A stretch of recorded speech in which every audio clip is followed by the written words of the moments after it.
and welcome to Crafting with Family Unit. Felicia here, and I'm so excited to unbox my new Gemini II electric die cutting and embossing machine. I thought I'd unbox it and run through a couple projects with you today. Together we can see what this machine can do. First off, right on the box, it tells you that it can cut 15 different materials, from cardstock, which is what I believe most people use this machine for, to fabric, burlap, felt, vinyl, and even leather. I'll have to create more videos showcasing some of these materials in the near future. First out of the box is the user guide and product catalog, as well as a welcome envelope with warranty information.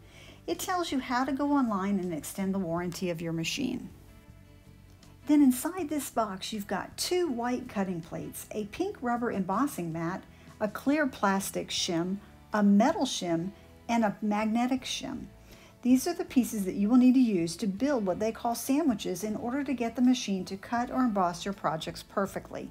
And of course, there's a power cord. The machine itself is fairly heavy at about 19 pounds, so lifting this or moving it around your craft room will give you a little bit of a workout. Here's an overview of everything that came inside the box to give you a better bird's eye view of everything we've talked about so far. The power cord goes into the back of the machine where there are 3 USB slots. You can use these slots to charge your phone or your tablet. It's just there for convenience. The top of the machine has buttons that include the power button and the reverse button. Not sure how often you might need to use reverse, but if you need extra pressure applied, this would be a good way to use that.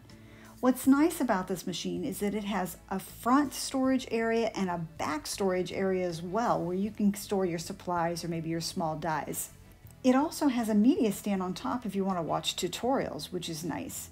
The bottom has easy glide feet that allow you to move the machine around on your desk without having to lift it up. So let's cut something. I've got a couple of butterfly dies here with some cardstock. I'm going to create a sandwich following the instructions in the user guide.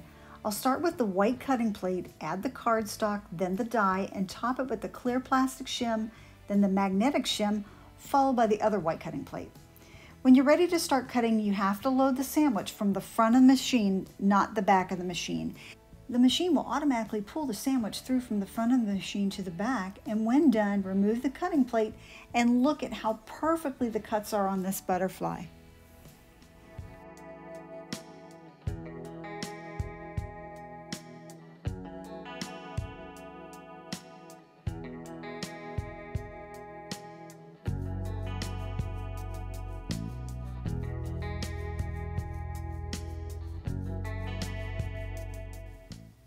Now let's emboss a piece of cardstock. The sandwich for this is going to be a little bit different, and the instructions are in the user guide. Place the cardstock in the embossing folder and then put that in between the 2 white cutting plates. All the other pieces and shims are not necessary. And then run this through the machine. Load it from the front, and when complete, remove the embossing folder and look at the detail. It turned out perfectly without even having to run this through again or using the reverse feature. The pressure was perfect. I went ahead and ran a green piece of cardstock through using the same embossing folder. Then I attached my butterfly. This makes a perfect quick card to give to a friend, and the detail of both the butterfly and the embossing folder are on point. Now let's see how this machine handles something a little more intricate. I've got a stitch die with a ton of tiny holes. Let's make a sandwich and run this through the machine. Because of the intricate details of this die, I placed the metal shim under the cardstock following the instructions in the user guide, and with just one pass, it cut all those tiny holes perfectly. And went on to embroider this with ease, and it turned out perfect. The Gemini II is compatible with most embossing folders, thin metal dies, and thicker metal dies. I had no issues with the ones I used in this video. Don't forget to like, subscribe, share, and comment. Let me know if you have any questions in the comments. To wrap this up, would I recommend this machine? Absolutely. I'm excited to play with it more, and I'll bet you will enjoy it as well.